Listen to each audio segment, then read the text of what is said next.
Have you ever wondered what it takes to become one of the most successful investors in history? Imagine building an empire from scratch, shaping the world of finance for generations, and earning the nickname the Oracle of Omaha. Well, today, the world just got some big news. Warren Buffett, the legendary investor himself, is stepping down as CEO of Berkshire Hathaway at the end of 2025 after leading for more than 55 years. But don't worry, he's not disappearing completely. He'll still be around as chairman and advisor, guiding the $1.2 trillion empire he built from scratch. Well, what if I told you that one of the richest and smartest investors in the world started out as a kid selling soda bottles door to door? Today, as Buffett's historic era comes to a close, we're diving into the fascinating journey of a boy from Nebraska who became the greatest investor of all time. Let's see what makes Warren Buffett so special and why his legacy will inspire generations to come. Warren Buffett wasn't your average kid. While most kids were playing outside, Warren was busy finding ways to make money. He sold chewing gum, delivered newspapers, and even sold used golf balls. Imagine a 10-year-old hustling like that. By the time he was in high school, he was running a profitable paper route, earning more than some adults, and meticulously tracking his earnings and customers. But Warren didn't stop there.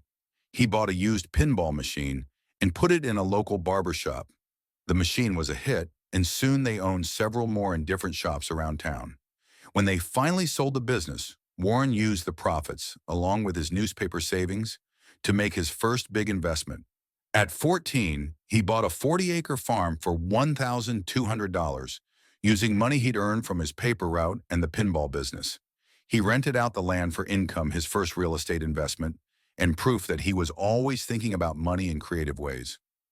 Warren Buffett's early years were all about hustle, learning, and a relentless drive to build something bigger. And as he prepares to step down as CEO, it's the perfect time to look back at how these humble beginnings shaped the world's most famous investor. Warren Buffett is truly a genius, but even he wasn't born with every skill. He was so afraid of public speaking that he avoided it entirely. You're arguably the most interviewed CEO in history. Is it your ability to communicate that comes from instinct, or is it something you've learned over the years? Well, I certainly learned to speak in public at one time. I was terrified of speaking in public when I was in high school. I avoided any class that would require it, and in college. And then I finally signed up for a Dale Carnegie course. When I got out of school, I realized I had to talk to people, and I spent $100. I got this little diploma. I proposed to my wife during the term of the course, so I really got my money's worth there. But in terms of public speaking, I really had to force myself on that. In terms of talking privately, they couldn't stop me from the moment I started in school or anything. After graduating high school, Buffett attended the University of Nebraska and completed his degree in just 3 years. Eager to learn more about investing, he applied to Harvard Business School, but was rejected. He didn't let this set him back, so he went to Columbia. Instead there, he met his idol, Benjamin Graham, where Graham's teachings would profoundly shape his investment philosophy. At Columbia, Buffett not only excelled academically, but also formed a close bond with Graham. After graduation, Buffett returned to Omaha, but couldn't resist the chance to work for his mentor. He wrote to Graham repeatedly, eventually landing a job at Graham-Newman Corporation in New York. Working for Benjamin Graham was a dream come true for Buffett. He absorbed Graham's value investing principles, focusing on buying undervalued companies. During his time at Graham-Newman, Buffett reportedly earned around $12,000 a year, a significant sum in the early 1950s, equivalent to over $130,000 today. When Graham retired and closed his firm in 1956, Buffett moved back to Omaha. With $174,000 from family and friends, he started his own investment partnerships.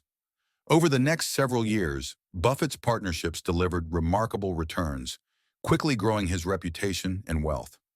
In 1962, Buffett noticed a struggling textile company called Berkshire Hathaway. He began buying shares, eventually taking control of the company. Although the textile business was fading, Buffett used Berkshire as a holding company to acquire other businesses and investments. Berkshire Hathaway acquired companies across various industries, from insurance giant Geico to candy maker See's Candies, and later major stakes in Coca-Cola, American Express, and Apple. These investments, combined with Buffett's knack for spotting undervalued gems, grew Berkshire Hathaway's value from a few $1 million to over $1.2 trillion today, significantly outperforming the S&P 500, with Berkshire delivering nearly double the annualized returns since Buffett took control in 1965. Warren Buffett and Bill Gates first met in July 1991 during a 4th of July weekend celebration. Buffett was visiting Washington State and was introduced to Gates through a mutual friend. Initially, Gates wasn't very interested in meeting Buffett, thinking investing was a zero-sum game and not adding much value to society. But Buffett's sharp questions and genuine curiosity quickly changed Gates's mind, and the two hit it off despite their very different backgrounds. Over time, their friendship deepened. Yeah, how well it's done. It just mind-blowing.